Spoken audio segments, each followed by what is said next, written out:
Regions across England should have a permanent seat at the table in Brexit discussions to guard against the government's London-centric approach, the Greater Manchester Mayor has said.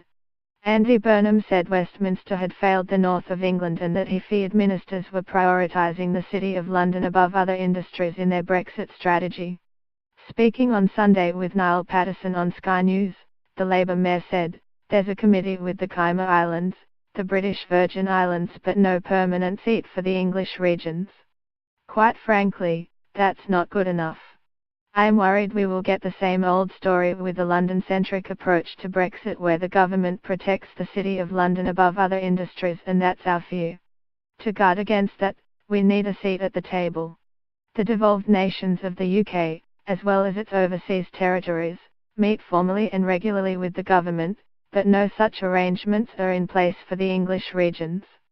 Burnham has previously expressed anger that the Cayman Islands, with a population smaller than Berry and an area smaller than the Isle of Wight, has more of a say over the Brexit negotiations than Greater Manchester, which has a population of 2.8 million. In July, he wrote to David Davis to ask the Brexit Secretary to establish a monthly Cabinet Committee of Metro Mayors and other leaders from the English regions.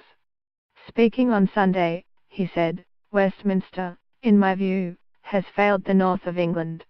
It's given us a second-class transport system, housing and homeless crisis, an education system that on the university route and neglects those with technical skills, and in the past it's focused on service industries and sold manufacturing down the river."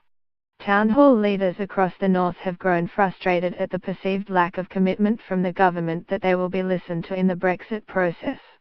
In February, council leaders from Leeds, Newcastle, Liverpool, Sheffield and the Tees Valley issued a collective demand for a seat at the table in the discussions. Judith Blake, the leader of Leeds City Council, said her biggest fear was that any repatriated money would not be devolved to the regions after Britain leaves the EU in March 2019.